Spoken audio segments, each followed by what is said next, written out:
So, you're sitting with a kid in the coffee shop and you're having a talk, and church comes up and they say, "Okay, I've got a question for you." What happens inside? Do you feel your stomach clench up and your breathing gets shallow and you start getting sweaty and you start reviewing all the answers that you've seen in all the YouTube videos that you watched on evangelism? Well, if that's the case, then you might just have a disability. It's called right answer disorder. Christians suffer from it all the time. It's a sense that if I just give the right answer, then this kid will see the truth. Conversations turn into really bad sermons because we feel like we have this need to defend God. But I've got some really good news for you. God doesn't need us to take care of Him. He's okay.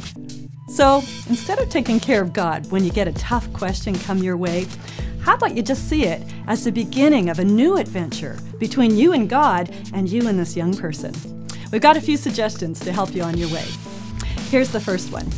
When you hear a question come from a young person, be very careful that you stop and consider, is this a head question or a heart question? So a guy sitting across from you and he might say, "Why does God hate gays?" You need to stop and figure out where this is coming from. Is this coming from a verse that he might have read or heard in church last week? Or is this coming from the fact that his cousin was gay and committed suicide last year? If the question's coming from the head or the question's coming from the heart, our answer needs to respond to the place the question's coming from. Here's the second thing to keep in mind. Always follow their question with a question about their question. What do I mean by that? It's great to say to a young person, "That is a great question, but before we talk about it, can I ask you something?" And then ask them a few things. Where did this question come from? Who have you asked this question to before, and what answers did you hear? What answer are you hoping that I have for you? Asking some really good questions around their questions helps a young person realize that you want to understand them, not just throw an answer back at them. This is not a one-size-fits-all sort of situation. This is a conversation. Here's the third thing for you. When you do answer back, keep your answers short.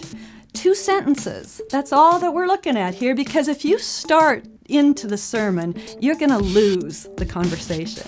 So answer back in a really short manner and then say to the kid, "Okay, am I on the right track here? Is this what you were asking about?"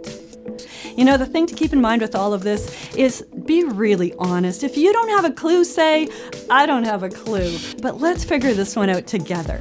Show the young person that you believe that your God is big enough to manage your questions and mysterious enough that you might never fully understand.